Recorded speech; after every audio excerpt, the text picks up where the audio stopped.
Hey traders, it's David Frost, and in this video we're going to do something a little bit different. We're going to talk about the S&P Emini Futures Contract. We're primarily talking about support and resistance, and also how the market trades, why it does what it does, when it does it, and how could we take advantage of it as day traders, as traders that are looking to scalp the market, and traders that are looking to get longer runs out of certain trades in the market. And the reason why I show the S&P Emini Futures Contract is for a couple of reasons. I've had a service for a long time where I actually provide the support and resistance areas before the market opens in the morning. Some of my traders get the support and resistance areas sent to them by email, and they have them for the day. And they're usually pretty good. They're institutional support and resistance areas, which means, to the best of my ability and what I can determine, where the institutions are likely to step in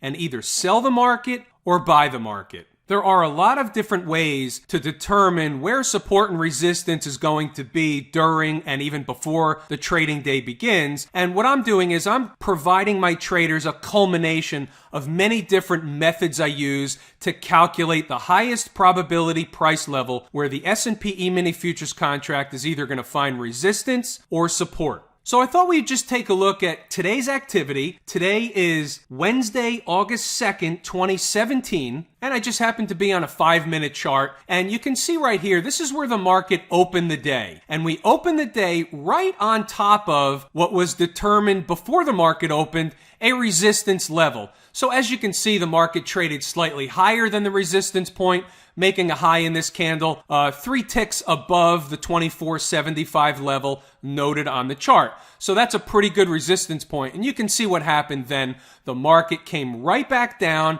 And interestingly enough, where did it find support? Well, it found support at the next level, which was identified as 2472, and we came down as low as 2471 in these two candles, this one and also the next candle, making a low of 2471. The market bounced up a few points and then came back down. And this is something that's very important as traders. When we have a level that should be, by all definitions, a support area like 2472, it's really only good on the first hit of the day. That's the hit that you want to take advantage of.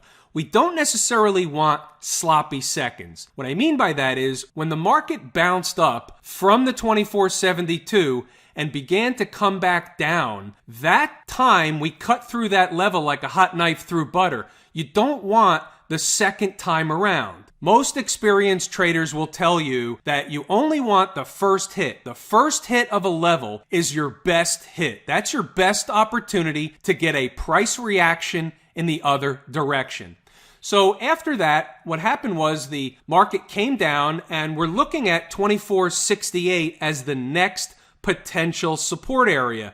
And you'll see here that the market was selling pretty hard at that point, relatively speaking. Relatively speaking meaning the market really had light volume throughout the trading day, and for the market to go down 4 or 5 points in a matter of 5 or 10 minutes is actually a big move, specifically when we have light volume and the market has not been moving a lot of late. But that's typical in the summer months, and the volatility should pick back up as we move along into the fall season. So we overshoot the 2468 by a little bit and rally back. And what happened when we rallied back is we basically were rejected from the underside of 2468. So this area really didn't prove to be much of a support area, but we'll get back to that in a minute. So the market takes a quick shot down, and what happens? The next identified level of support was 2464, and we hit it on the button and bounced up. So you can see the low of this candle, 2464, the high was 2466.50. That's a 2.5 point bounce in just a couple of minutes. Not bad. And by the way, before I mention that I send these price levels out to traders, I have a very small list. I don't advertise it. I've been doing it for a while, but I haven't really been marketing that service in a long time. But I'm going to start doing it again because I'm getting a lot of traders that really want these price levels. They want to learn how to trade better, and I have a lot of traders that apparently want to trade in the S&P Emini Futures Contract. So I'm going to do everything I can to help them out. So let me show you what this list looks like. And before I do, it's not fancy. All I do is I give the numbers. That's it. Nothing more, nothing less. That's all they want in the morning, and that's all they get is just the numbers. And there it is. Each and every day, traders that get this list, S&P E-mini support and resistance levels, and these are the institutional support and resistance areas. And you can see here, today we had 7 possible areas on the list. And that's it. This is the extent of what they get each and every morning. Now, as the market began to find support at 24.64 and began to rally higher, and by the way, look at the bottom number. There's your 24.64, and you can see here, this email gets sent to subscribers, so they receive it right before the opening bell. 9:25 a.m. is when they get it each and every morning, give or take a minute or so. So the market rallies back up, and where did we find at least temporary resistance? Once again, 24.68. That's a number that's going to be important throughout the trading day. Tomorrow, it may be a different number, but today, it should be an important number. And you can see what happened. When we rallied back up to it, it became resistance. What was once support becomes resistance. What was once resistance becomes support. So the market pulled back a little bit, and this is a garden variety pullback, right? So this is not a pattern that's going to end up with lower prices. Generally speaking, this is a bullish pattern. We can expect higher prices from a pattern like this. This is a garden variety pullback pattern, generally results in higher prices, and that's pretty much what we saw. And then what happened is something interesting. So we finally got through, and you can see here, we hit it the first time on the way back up, and it was resistance.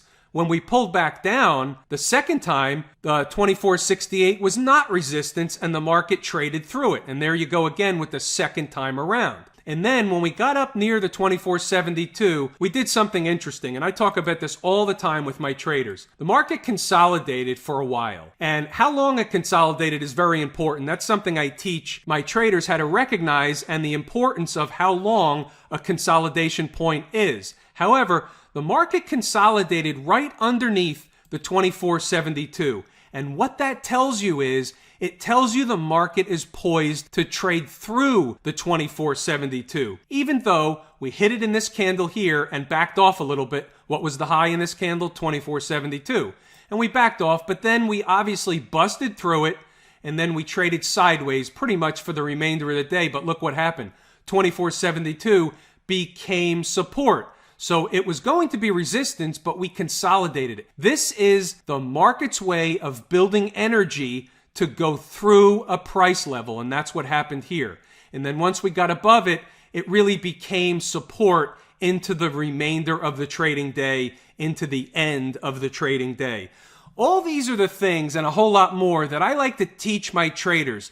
I'm interested in teaching traders as much as they want to learn about the market, how the market trades, why it moves in the manner it does, where can we find support, where can we find resistance, how do we find support and resistance.